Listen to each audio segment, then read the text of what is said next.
Good evening, everybody. My name is Odell Horn. I'm the president of the North Georgia Conference United Methodist Men, and I want to welcome you to this special conversation about the theology of John Wesley with Dr. Ted Campbell, who is the Albert C. Outler Professor of Wesley Studies at Perkins School of Theology at Southern Methodist University. Welcome, Dr. Campbell. Thank you very much. I'm delighted to be with you all, and I'm delighted to hear that Methodist men in Georgia are flourishing. I went on a vacation to Georgia back in May and delighted with it, but I hadn't even thought about the fact that Methodist men are flourishing in Georgia. So power to you. I'm delighted. Amen. Thank you. First, Dr. Campbell, tell us a little bit about yourself, where you were born, where you grew up, how long you've been a Methodist, what drew you to become a Methodist Wesley scholar, and then tell us about let's do that, and then we'll talk about your trip to Savannah. Okay. Well, I grew up in a place called Beaumont, Texas. I sometimes jokingly say it's a Louisiana city, more Louisiana than Texas culturally. It's about 30 miles from Louisiana. But I grew up in a Methodist church. All my grandparents were Methodist. Most of my cousins were Methodists. And I had a conversion experience when I was a sophomore in high school. We had a lay witness mission, and people gave their testimonies to what God was doing in their lives. And I heard that from people my age. That really made a big difference to me. And I made a big turn in my life. Within a couple of years, by the time I was a senior in high school, I really felt some kind of calling to ministry.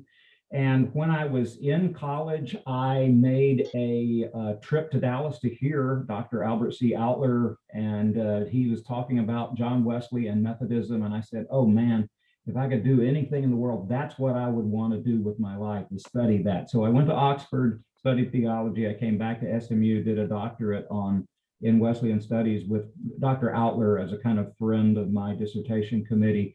But that's been my trajectory. It's been to kind of study John Wesley, but also Methodism as a kind of popular religious phenomenon. So like the lay witness mission experience that I had, that's very much part of Methodist life and lore, and I've studied that alongside John Wesley and the great theologians of our tradition.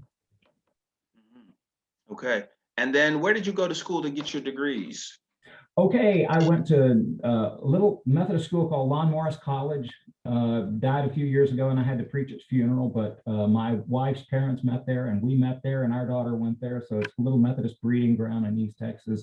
I went to University of North Texas and studied Latin. At that point, a degree in Latin and 50 cents would get you a cup of coffee at most restaurants.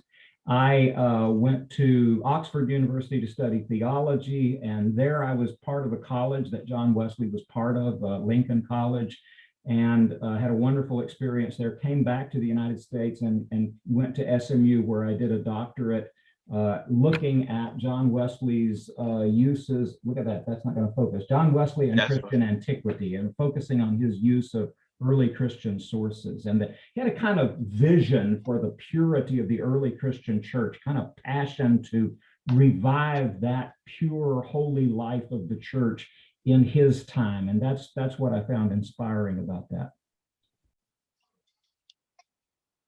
Now, this book, John Wesley and the Christian Antiquity, is that a book that you authored? Yes, that was really based on my dissertation at Southern Methodist University, and became published by Kingswood Books, which is an imprint of Abingdon Press of the United Methodist Publishing House. So yeah, that's a book that's still available out there. Okay, we'll talk about that, but tell us about your trip to Savannah.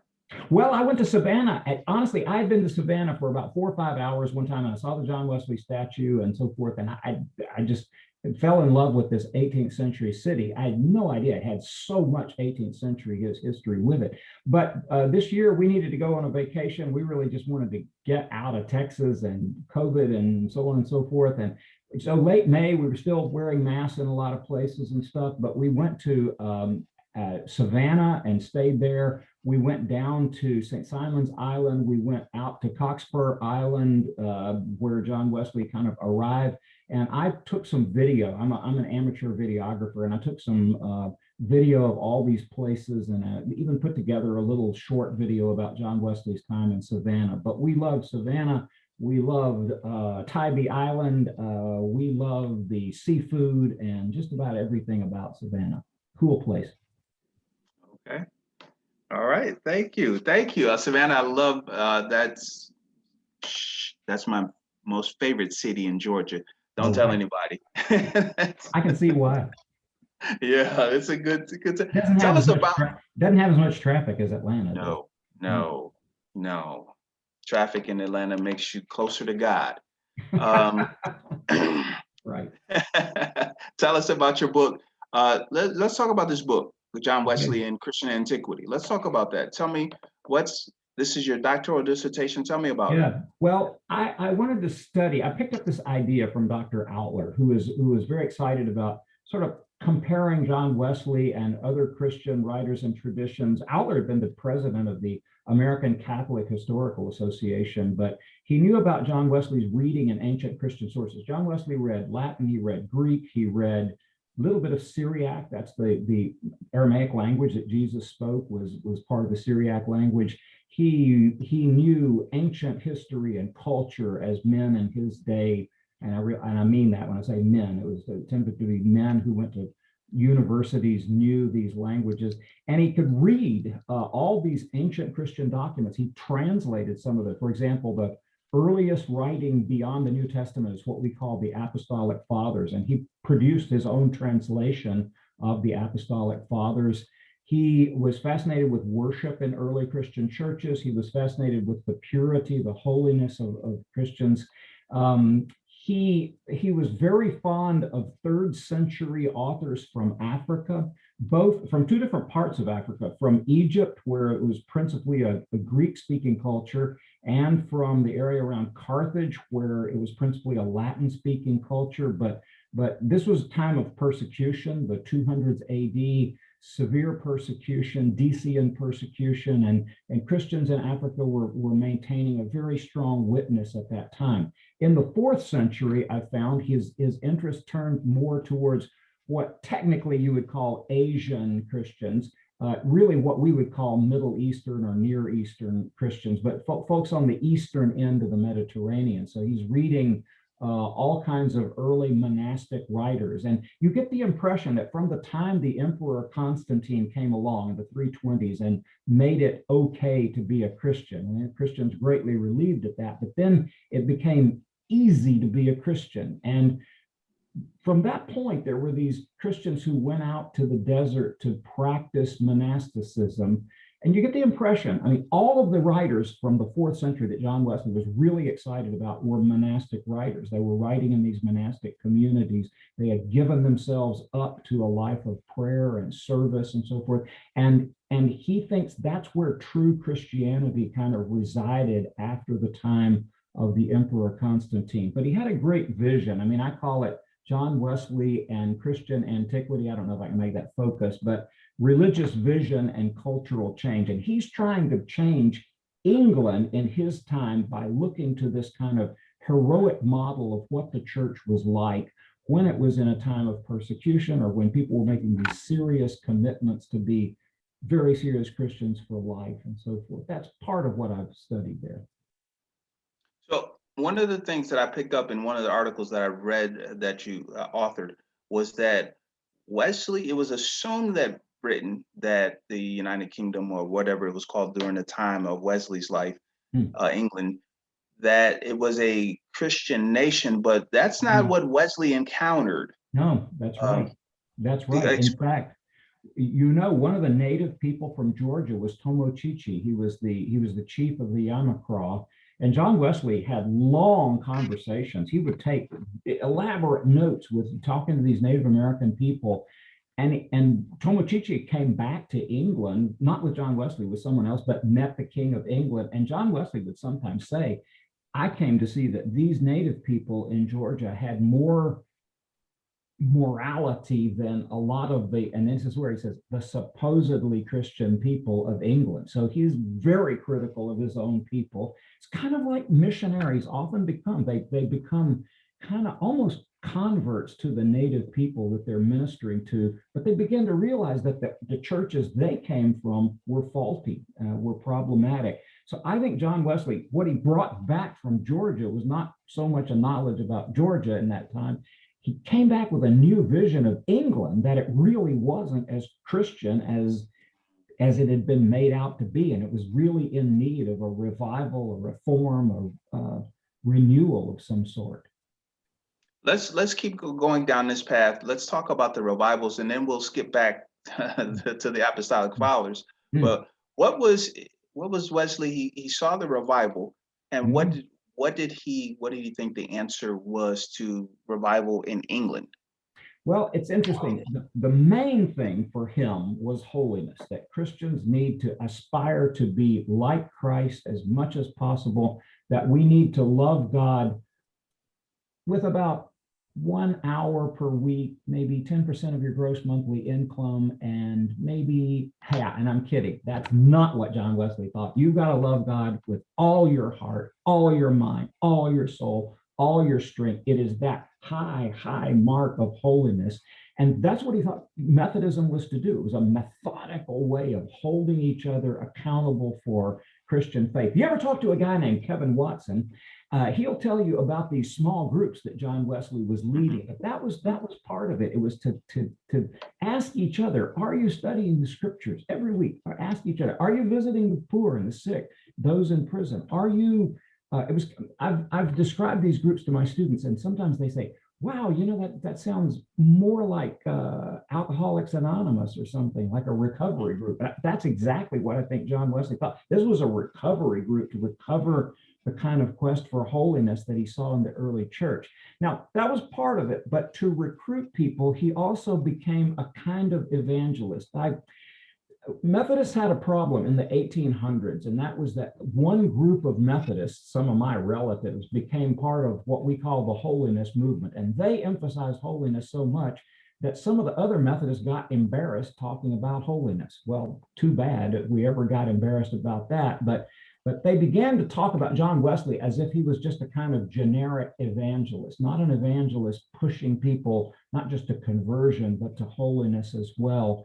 But sometimes in this period, in the late 1800s, when Methodists had become more respectable in a lot of places, they just imagined that John Wesley was just preaching to convert sinners, but you know, sort of lost that emphasis on the holiness thing. I think both of those things are important, that you have to have a heart that has been warmed by love for God, a heart that is being turned, the word is converted there, to God, and then you're going to go on to greater and greater holiness.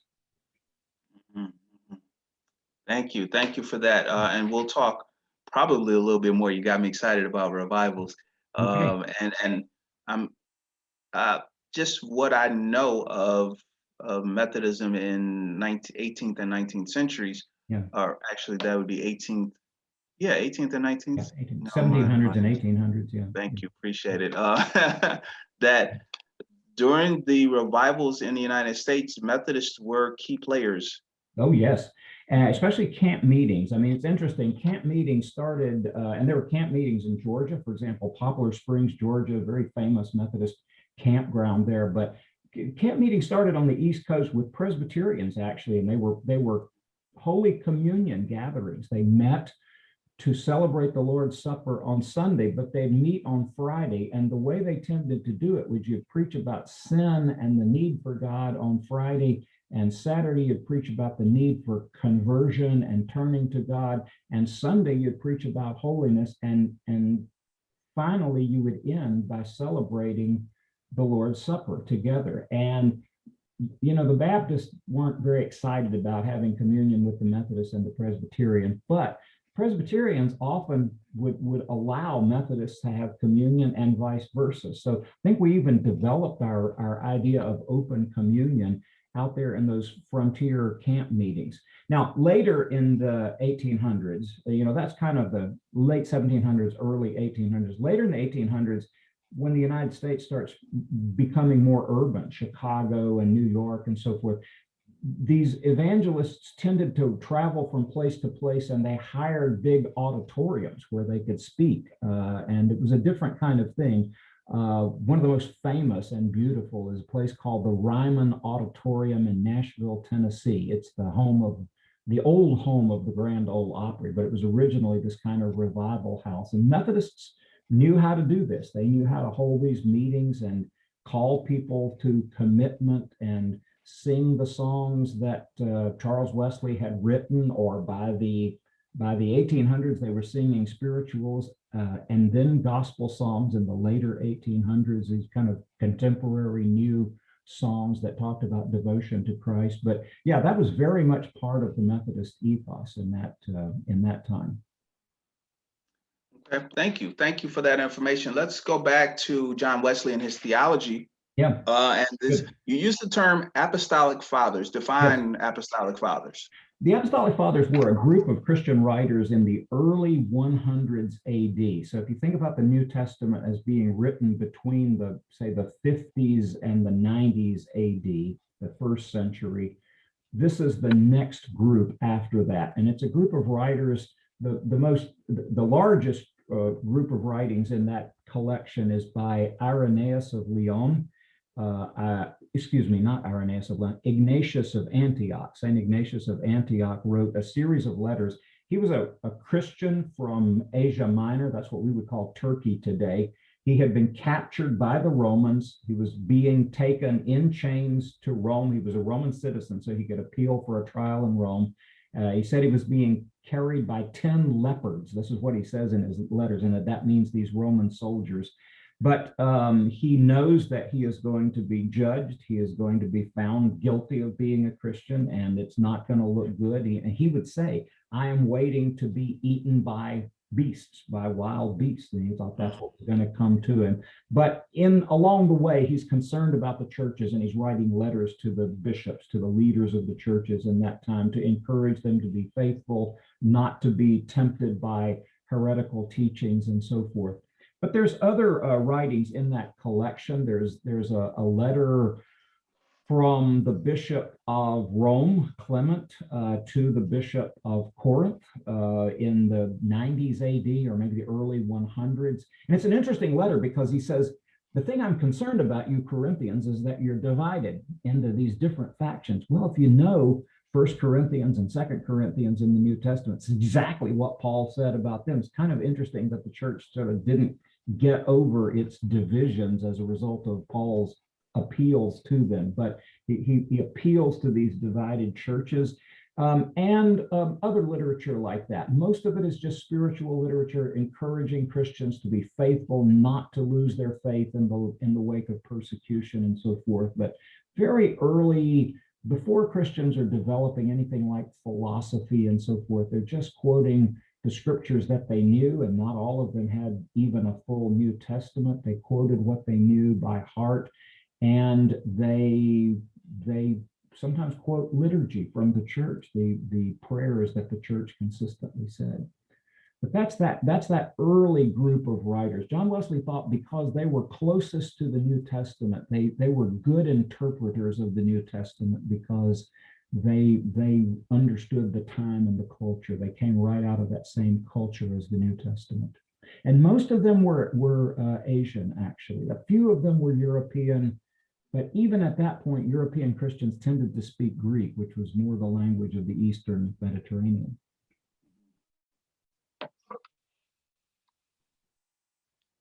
All right, thank you for that. Now, we talked a little bit about Wesley liked to read the 3rd century, as well as, well, first let's talk about the difference between Greek and Latin. You mentioned Eastern Mediterranean. Talk about that first, and then let's go into the 3rd century, and then we'll go into the 4th century. Yeah, from the time of Alexander the Great, way back in the 300s BC, Greek had become the common language of the Eastern Mediterranean. So you could go to a place called a gymnasium, gymnasium, and it was for exercise, but it was also for learning culture, and people would learn Greek. So Greek becomes the common language of the Eastern Mediterranean and what's now Turkey and Iran and Iraq and so forth. Well, no, not Iran. That was Persian, but but Iraq and Turkey and so on and so forth. All of that was you used Greek as the language that you communicated with other people. Not surprisingly, the New Testament is entirely written in Greek, and it's written in what we call the Koine or Koine dialect. That just means the common dialect that was spoken in the Eastern Mediterranean. Western Mediterranean, the Latin language from Rome tended to prevail. And so those were the two big languages that Christians used. But Greek first. Greek was the first language that they began to use. And that's why the New Testament, the Apostolic Fathers, and so many of the early Christian writers were writing in Greek, then eventually in Latin. But now by the 3rd century, by the 200s AD, Africa, I think, really was the central focus of Christianity at that point. And John Wesley knew that. John Wesley studied the writers from Africa in that period. On the one hand, you had this terrific, we call it a catechetical school at Alexandria. Alexandria was, at the mouth of the Nile. It was such a hugely important city named for Alexander the Great. It was a center for Jewish culture, where Jews were learning Greek and sort of thinking about their faith in terms of the Greek language and Greek culture. And there's a flourishing kind of Christianity there. And there's a school of training lay Christians, a very sophisticated school training lay Christians in Alexandria, this great city of Egypt. And Origen was, Origen, was one of the teachers of that school. Saint Clement of Alexandria was one of the teachers of that school. Eventually, in the next century, Athanasius is going to be the great bishop of Alexandria. He's going to be the defender of the faith of the Nicene Creed and so forth. So you get that group in Egypt. On the other hand, over in Carthage and the northern coast of Africa that was kind of straight across the Mediterranean from Italy, you had a lot of people speaking Latin. And it wasn't just a difference in language between Latin-speaking North Africa and Greek-speaking Egypt. They had a slightly different take on Christian faith. Now, this was during the time of the persecution, but the Alexandrians thought we ought to plunder the Egyptians. They liked that term from the scriptures. And by what they meant by that was you ought to grab everything you can that's good of ancient Greek culture and even Egyptian culture, learn to use that as a way of communicating the Christian faith. Over in Carthage, no, they did not think you should be messing around with pagan culture. And the Carthaginian Christians were very, very strict. And John Wesley, in some ways, leaned toward them. An author named Tertullian, right around 200 AD, and then Saint Cyprian of Carthage. Cyprian was the bishop of Carthage, but they were very strict. They thought if you're a Christian, you should not participate in the military. Now, some people said, what does that mean? They were pacifists? Well, I don't think so. I think it was because the Roman military engaged in pagan rituals addressed to the Greek and Roman gods. And he thought Christians just can't do that. You should not go to the theater. Were they anti-movies and anti-drama? Well, they were, but again, I think the reason was because the subjects of the dramas were the ancient Greek and Roman gods. And they thought women needed to wear veils at all times. So I remember having a group of students in Washington, D.C., and we went down to the Islamic Center, and they said, why do these Muslims insist that women have to wear veils? And I looked at some of the Muslim leaders and I said, you want to tell them where they got that? They got it from the Christians. Okay, that was an early Christian practice. So you got a kind of strict group of Christians, and then a group that's strict in their own way, but much more accommodating to culture. That's one of the things Christians have had to deal with. How much do we accommodate to worldly culture? How do we use it to convert people? Maybe, but then do we become dependent on it if we do that? And how much do we say, no, you've got to remain a Christian and be true to Christian principles? That was the two schools of African Christianity in the 3rd century. That sort of sounds similar to some things that are happening now with Methodism. Yeah, exactly. Yeah. So now John Wesley goes, he doesn't stop there. He goes on to read 4th century Yeah, he what we goes on to call. read a lot of Go ahead. fourth century authors. Um, in fact, some of his very favorite authors were authors that came out of the monastic movement. I mean, he knew about Saint um, Athanasius of Alexandria. In fact, and he was African. He was, from Egypt. But the last letter John Wesley ever wrote was a letter to the great social reformer William Wilberforce. And William Wilberforce, and at that point in 1791, he was working to get Parliament to outlaw the slave trade. And eventually, his great life work is going to be to get England and British dominions to completely outlaw the practice of human enslavement. And it happened, I don't know if you know the story, there's a great book, a novel called Amazing Grace.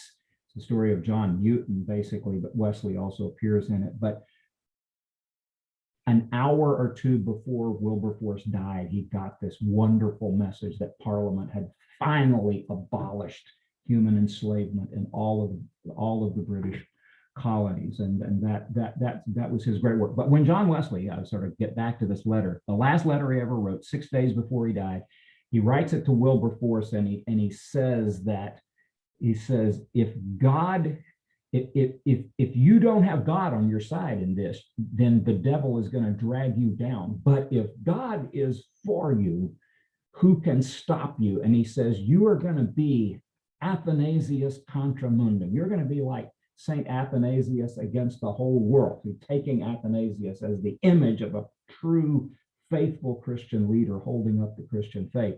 But he also thought that a lot of these early monks had a true spirituality. And what he appreciated about them was their honesty in dealing with the struggles of the soul. So he will describe how in these homilies, these sermons called the spiritual homilies that we attribute to a guy named Macarius of Egypt, but he was probably an Asian writer from Syria. But these homilies will describe how you become a believer and you're full of joy in Christ, and yet you think you've got it right at that point, and then bam, the devil's got you where he wants you, and you fall from faith very quickly. And John Wesley thought it was remarkable that these guys living out in the desert, men and women living out in the desert, but just focusing on their spirituality, that they recognize these spiritual problems, the kind of deep sickness of the soul you could have where you just don't feel like doing anything and you need to be motivated by scripture and so forth. So he was deeply appreciative of that kind of Christian spirituality and encouraged Methodist people to read these writings. He published something he called the Christian Library, and the first volume includes the Apostolic Fathers and the spiritual homilies of Saint Macarius of Egypt. And it was that depth of the pursuit of holiness, I think, that was so important for him in these very early Christian writers. Now, we in February, we interviewed some folks from the Center for Early African Christianity. They confirmed a lot of what you just told us, but they also, Tom Oden did the genealogical work, as you mentioned. Athanasius was not a Greek who lived in Alexandria. He was actually native African, right? Right. And most of the early church fathers who were in Alexandria or Carthage, according to the genealogical work of Oden, they were native, they were indigenous, they weren't Greeks or Romans who lived in the cities. But Alexandria and Carthage weren't the only two cities important to Christianity in antiquity. Antioch was also important. So tell us about Antioch was a hugely important city. It was the main city of Syria on the coast of the Mediterranean, and mentioned in the New Testament. And so Antioch is where I would say the Aramaic speaking culture, later the formal dialect of that area is called Syriac, but there grows up a very rich tradition of Syriac Christianity. And as a matter of fact, some of the oldest Christian communities in the world are from that region, and they look to the city of Antioch as their main city. So there are churches that are Eastern Orthodox and they're Syrian Orthodox, or sometimes we say Antiochian Orthodox. In Beaumont, Texas, where I grew up, is a port city. There were a lot of people that came from Lebanon and Syria to that region as a result of the shipping and the ports. And we've got one of the oldest Antiochian Orthodox churches in Texas there in Beaumont. But also there are churches of a kind of different family that we call Oriental Orthodox churches. And they are also, their liturgy is in the Syriac language.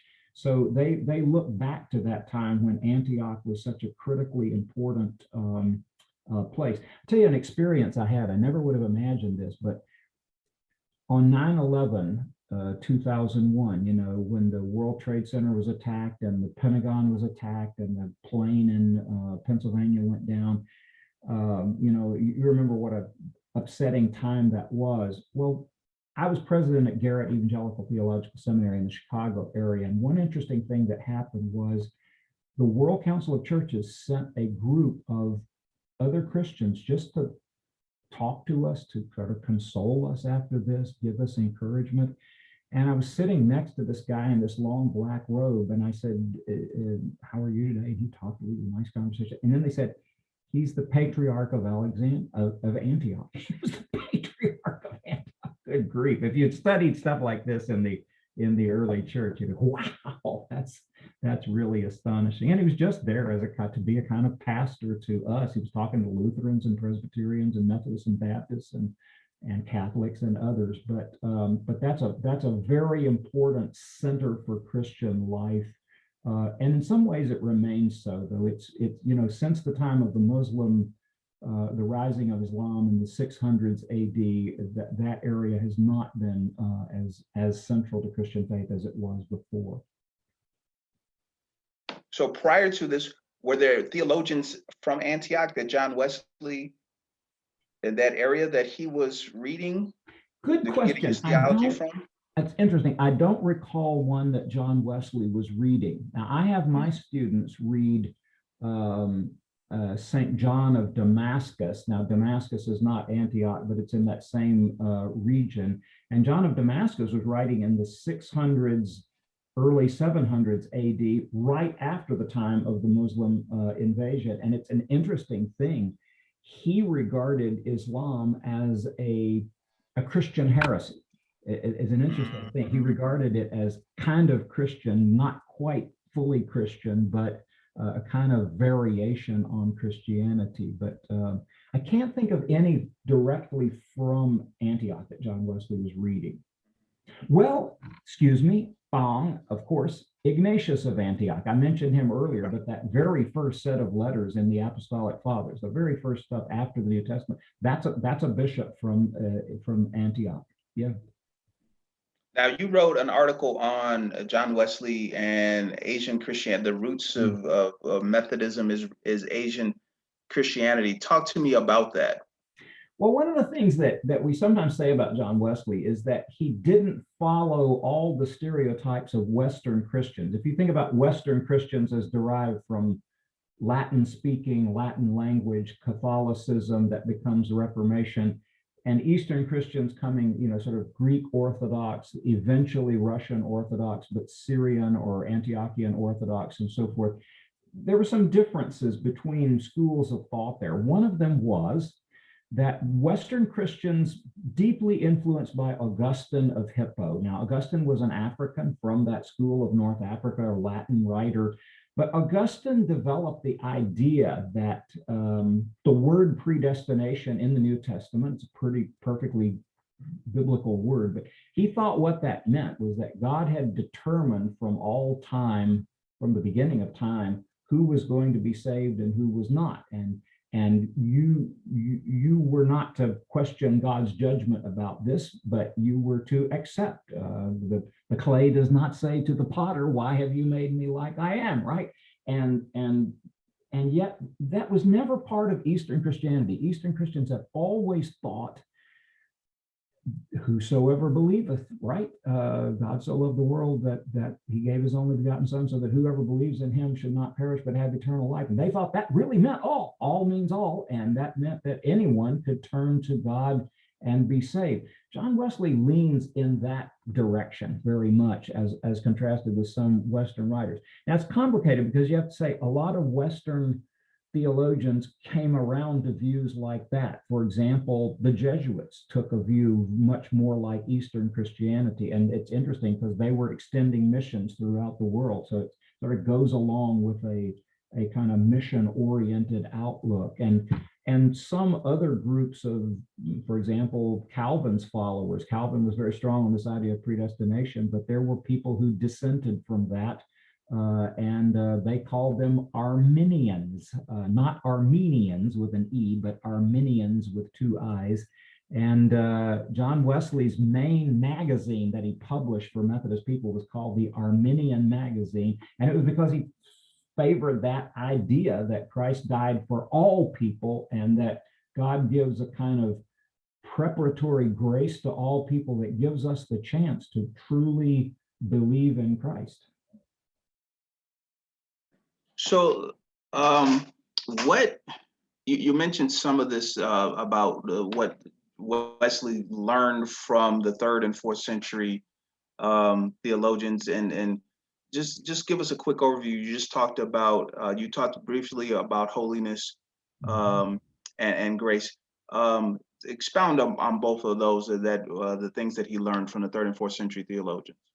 Well, what he thought was that we are guided in the Christian faith by small communities. When I say communities, I don't mean everybody around you, but I mean small groups, maybe slightly larger groups, but that a church congregation ought to be a group that watches over each other in love. He thought that these early monasteries, that doesn't mean like Sound of Music, Julie Andrews and so forth. That really means just, I think they looked a little more like hippies who sort of just went off in the wilderness and decided to pray, or like John the Baptist who just went off and decided to pray and read the scriptures as they knew them and so on and so forth. But that you needed a community to hold you accountable for your faith. And that's what these monks did. They had rules, maybe gracious rules, but if you're going to live in this community, we're going to do it like this, and you're going to get this much food each day, and you're going to spend this much time in prayer, and you're going to do some spiritual reading, and you're going to wash the dishes, and you're going to work in the fields and help us make this place work. Well, John Wesley built these little societies, and these were for working men and women in the 1700s in England. They'd go to work at 6 or 7 a.m. So he'd get up at 5 and preach messages to them. But they organized these little groups. Again, I think you've heard Kevin Watson speak about this, but these little groups would hold each other accountable and said, now we're going to avoid doing ordinary work on the Lord's Day, on Sunday. We're going to avoid profaning God's name. We're going to avoid, I like this one, speaking evil of magistrates or ministers. That's right. You should not speak evil of me, right? Not all the clergy, of course, like that one. But no, what you should do, you should feed the poor. You should feed the hungry. You should clothe the naked. You should visit the sick and those in prison. And what you should do, the third thing was not stay in love with God, as one Methodist bishop tried to sort of put it nicely, but it's attend upon the ordinances of God. That means you go to Holy Communion, you read the Bible, you pray, you fast weekly, that sort of discipline. And what Methodists did was they'd hold each other accountable, just like monks and sisters in a convent or a monastery would hold each other accountable weekly for their behavior. So I think that's what he learned a lot of from these early monastic writers. And he thought that Methodism was kind of like a religious movement, and it was a movement for methodic, but that's what it meant to be Methodist, was you had this method and you followed it. So I've written about the first Protestant who ever preached in Texas. His name was William Stevenson. He was a Methodist who came from Heavens. He grew up in South Carolina, not too far from Georgia. He grew up at a place called 96 South Carolina, and it was believed to be 96 miles from the nearest Cherokee Indian settlements. He grew up on the frontier. He went to Tennessee. He went to Western Virginia. He went to Kentucky. He went back to Tennessee. Soon as the Louisiana Purchase is in place, he goes over the river, Mississippi River, to Missouri. He comes down into Louisiana and Arkansas and Texas, and he preaches. And William Stevenson, he had that, he sort of exemplified that life of a kind of stern Methodist who sort of fought the frontier and brought the Christian message to whoever was out there, So let me ask, I just got a couple more questions.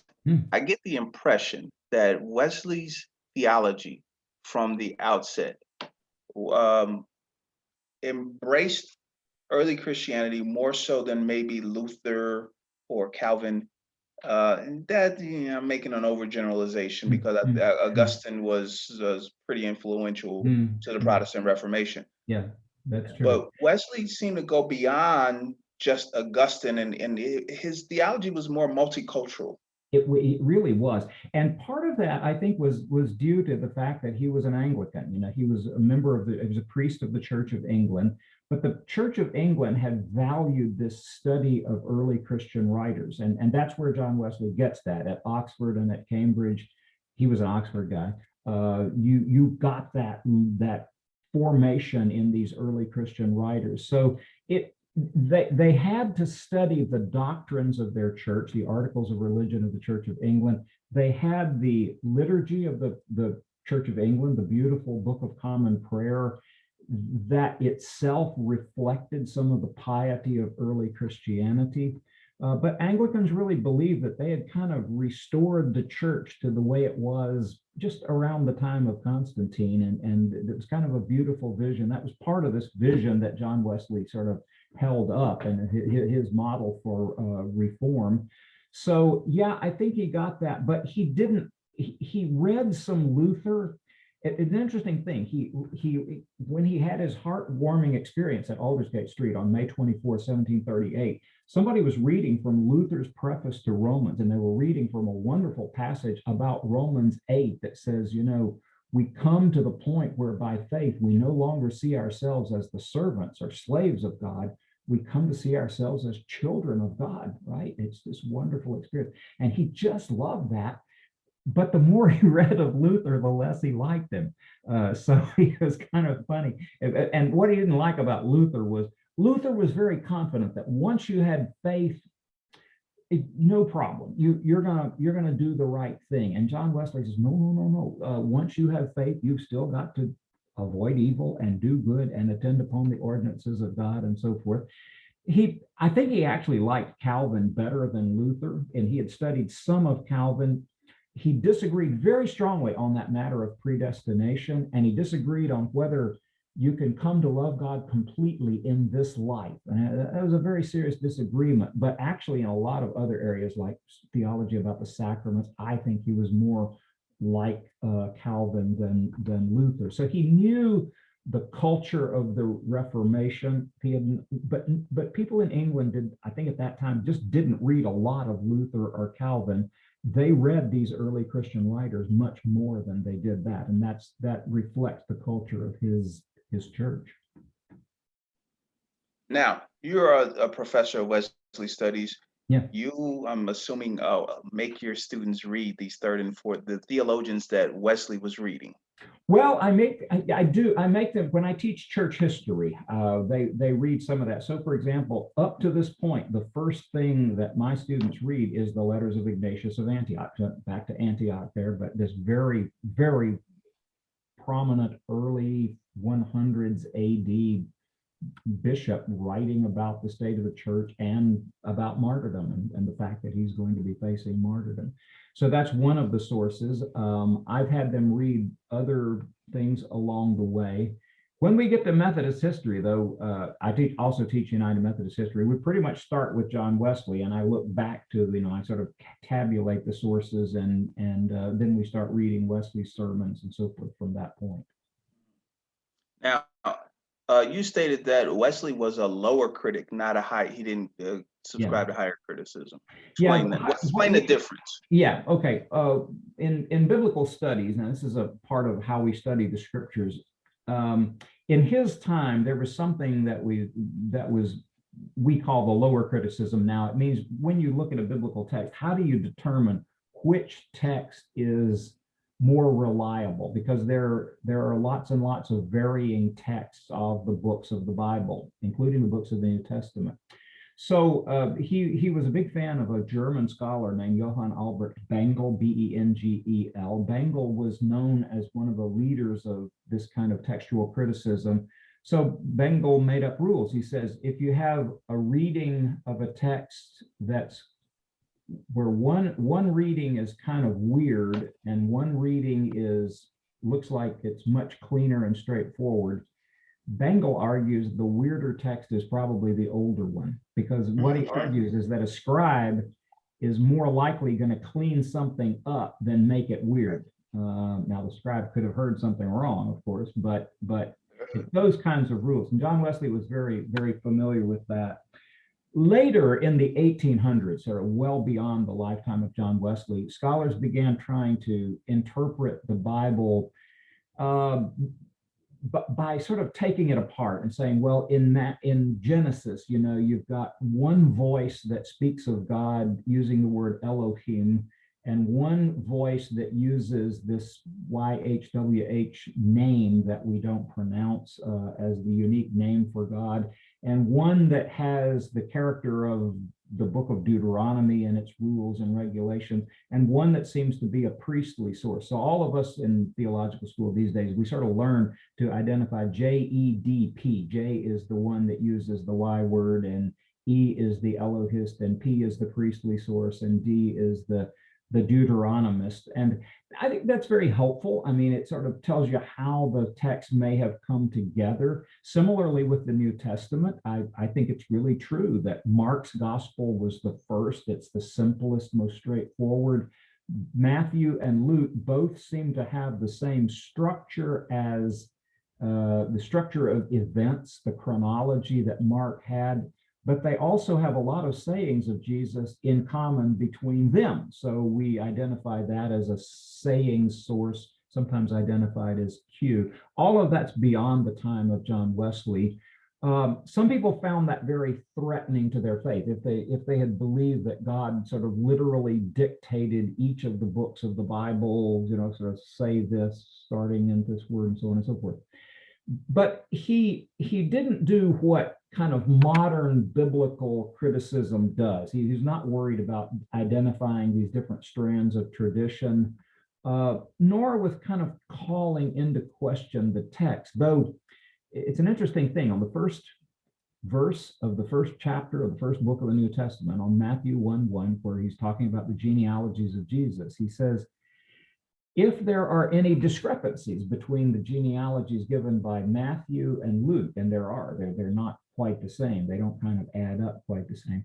He says the problem is not with the evangelists, the writers of the scripture. The problem is with the Jewish tables that they received. Well, if you think about that for a minute, it means maybe the Jewish tables they received were variant, or maybe one of them was not as accurate as the other, or something like that. So he will say sometimes, if there be one mistake in the scripture, there may as well be 1,000. That looks like he's saying there's no mistakes at all. And yet, when he comes to a verse like where Paul says, this is my rule in all the churches, let your women be silent in church, and don't permit a woman to teach in church.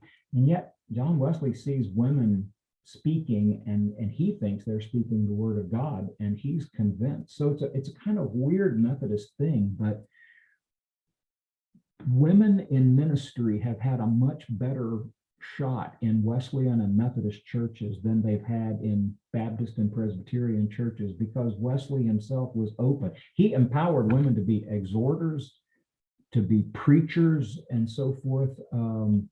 Long before anyone else. In fact, it was so radical that by the time he died, British Methodists stopped doing that. I don't think the American Methodists didn't allow it until like the 1850s and 1860s when they started allowing women to be preachers and so forth. But even then, I sort of ahead of other Christian groups. So he could read something in scripture and he must have thought something like, all right, Paul, maybe that was for you and your time, and maybe you had some weird women in your congregation or something like that. But we don't have to take that particular thing as binding on the whole Christian community forever and ever. So he did deal with these problematic texts in the New Testament, and you know, that sort of sets a precedent. Well, what do we regard today as being just some ancient culture that he was reflecting, and what is the heart of the gospel that's absolutely not compromisable? I think he had to deal with those kinds of issues. So thank you for that. Final question: as we get ready to prepare for General Conference 2022 and whatever might happen, I won't ask you a question directly related to that. What I clearly see is there's a disconnect between Wesley, who was reading African and Asian theologians, yes, had a very multicultural theology. I don't see that today. Am I missing that? Where am I wrong? I'm seeing a divide between East and West at the special called session of the General Conference. Where am I wrong? Yeah. I'm not sure about that. I mean, there was a time when, back in the 1950s and 60s, I think Protestant theology was dominated by European schools of thought. I mean, the two great schools of thought were liberalism and what we call neo-orthodoxy. That was thought of Karl Barth and others who were more traditional in their theology, but more progressive in their social views. I would say since the 1970s, though, the situation has changed. Now, I don't teach systematic theology, but you know, they're reading now Asian theologians, African theologians. They're reading Central and South American liberation theologians. That's very much part of it. They're reading feminist theologians. That means women's voices in Christianity. They're reading womanist theologians. That means Black women's voices in Christian theology. So I don't see it aligning as much with European theology and so forth as maybe it did back in the 50s and 60s, but sort of sensitive to a lot of newer issues. But I think I know what you mean. I mean, on the very divisive issues about sexuality, about whether we should ordain gay and lesbian people, whether we should allow clergy to perform marriages, the African churches, the Filipino churches that are part of the United Methodist Church tend to take very, very traditionalist views of that. Western Europeans tend to take more progressive views. So there you could see that kind of alliance between more liberal people in the United States and Western European people. Interesting, we heard a paper on this a couple of years ago, and a European woman, she was actually from Norway, but she said, the line in Europe actually follows the old line of the Iron Curtain. And it's west of that line, you get people with more liberal views of sexuality. East of that line, interestingly, in the old Soviet states and so forth, you get more conservative views of that. So that really has affected the United Methodist Church in the last, especially the last 4 decades, I would say, when the proportion of American people to people from other parts of the world has really changed. But I want to say, Odell, my heart and concern is with and my prayers are with the Methodists in Georgia, especially just in this last week. You know, we've had a big major news story about a big church in Georgia that's facing the kind of crisis in a very, very particular way, and it's not easy for any of us. So we're all trying to find our way through this. But in this last week, I've been thinking about Methodists in Georgia in particular. Thank you for that. We appreciate your prayers. Let me just end with this.